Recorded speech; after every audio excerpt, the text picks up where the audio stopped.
पुरस्कार रुका हो हाथना भी आदमी हम ना देखल रही हमारा गांव के एगो मुखिया जी एगो नन किशोर यादव हमें उनका एक दिन एक बोरिंग धसवावे कर बोरिंग बोरिंग ना होला अब जान नहीं जे एगो पंडित जी के हमारा गांव के हवे एगो बबन तिवारी कहले कि ये बाबा तनी चली ना जमीनिया जांच दी कि कहां पानी बा आ कहां नइखे बबन तिवारी गोइले कहले जे ठीक है बा चलो सिवान में गोइले लिया के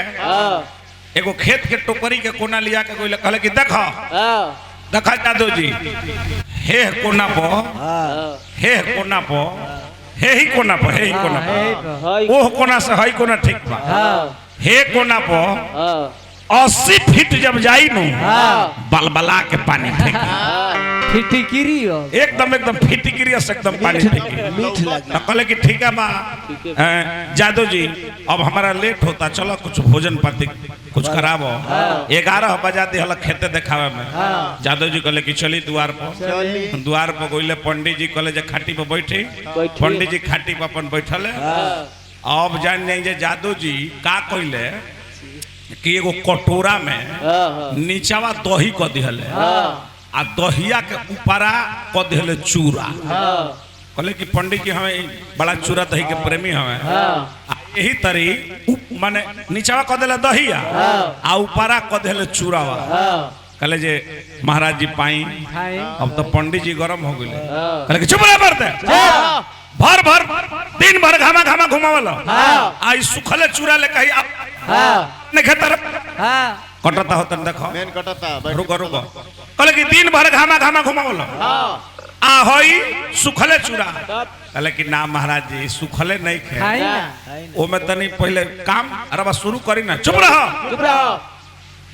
का शुरू करी मरते तो नहीं झुराइले बता का शुरू करी जादू जी कहले कि देख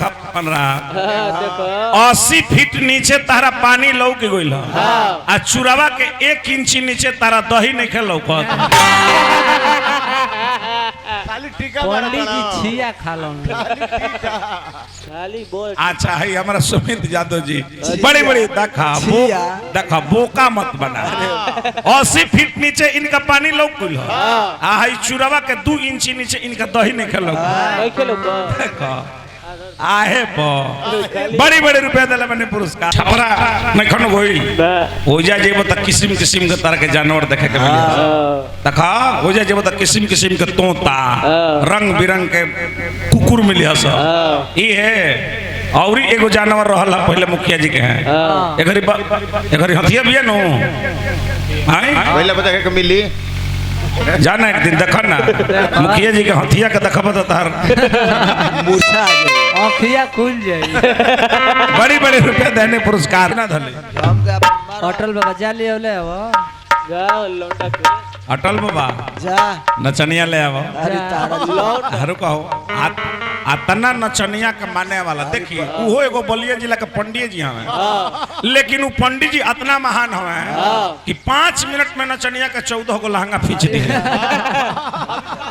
अभी उनकर पैकेट चेक करत एरियल सर्फ निकली दूधू को काहे खातिर नचनिया का कब लहंगा बिगड़ जाई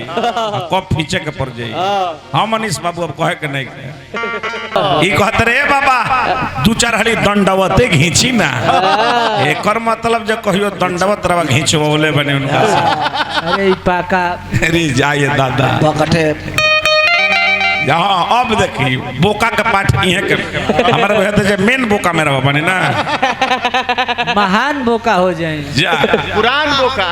हां माने बोका बुढ़ा गइल बा पुरान बोका भैया